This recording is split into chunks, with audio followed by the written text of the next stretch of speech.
Bien. Entonces, lo primero que se hace cuando uno recibe un set de datos es ver el estatus, es ver, por ejemplo, los tipos de datos, eh, la cantidad de ceros que tiene, la cantidad de nulos, ¿sí? Entonces, la idea de la función status, ¿sí? Es que le pasamos un set de datos cualquiera y nos va a decir por cada variable, por ejemplo, la cantidad de nulos que tiene y el porcentaje de nulos que representa, ¿sí? En este caso todo cero, está limpio este set de datos. No tiene ceros y el porcentaje de ceros por supuesto es cero también. Y esto es importante porque a veces cuando cargamos archivos de otros lenguajes o de otras plataformas, el cero termina siendo un nulo. Y también es importante porque, por ejemplo, las variables que tienen 98% de ceros o 70% de ceros tienden a desequilibrar los modelos menos robustos como la regresión logística, el K-means. Entonces son cosas para prestarle atención. Por otro lado, también tenemos la cantidad de valores únicos, ¿sí? Por cada variable, que en este caso, para lo que son las variables numéricas quizás tanto no nos importa, pero sí para las que son las variables categóricas.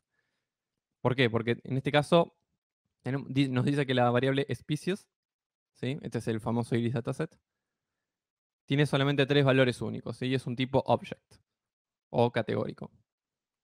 Entonces, ¿qué nos tendría que llamar la atención de acá? Por ejemplo, si hubiese un valor que dice que la cantidad de valores únicos para una variable categórica es de 100 o de 150. De nuevo, esto es algo que a los modelos no les gusta mucho. Yo generalmente trato de bajar las categorías a 30 o 50, no más. Porque es como hacer modelos predictivos con la variable del código postal, ¿sí? No termina viendo un patrón, quizás porque hay baja representatividad. Entonces, con esta función de status, ya tenemos un pantallazo inicial de nuestros datos.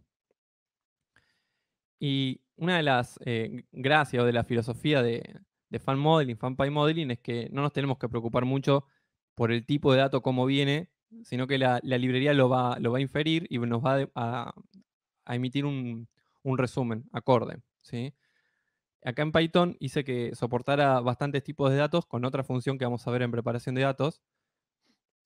Por ejemplo, soporta un pandas series. Entonces nosotros le pasamos un pandas series, básicamente es la columna de pandas, ¿sí? O el vector em, igual que en R. Y bueno, y nos devuelve, para este nombre variable, nos da el resumen. ¿Y esto por qué es útil? Porque cuando estamos en nuestro día a día, quizás hacemos alguna transformación de datos y queremos ver rápidamente si esa transformación está bien o no. También soporta NumPy arrays de 2 dimensiones. Acá lo que hice fue, lo convertí a NumPy, ¿sí?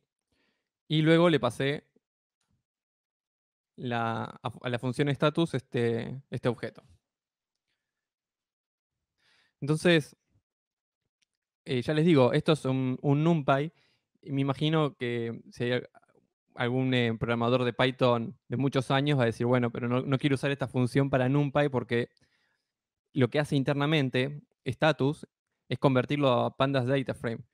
Y si tenemos 100 millones de registros y lo convertimos en pandas data frame, yo creo que va a explotar esto. Así que la idea de esta función es cubrir el 80% de los casos que nos podemos encontrar, ¿sí?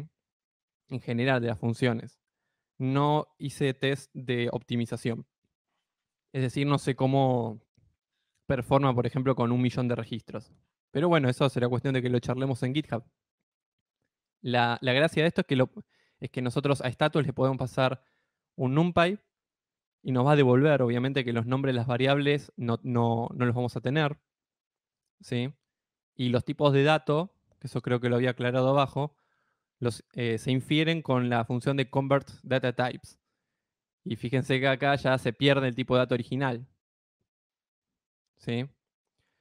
Entonces, esto hubiera sido object y después de convertirlo internamente es un string. Son cosas para tener en cuenta, pero imaginémonos que empezamos a hacer muchas transformaciones de datos y queremos ver rápidamente si tiene sentido, ¿sí? Entonces podemos ver varios indicadores al mismo tiempo.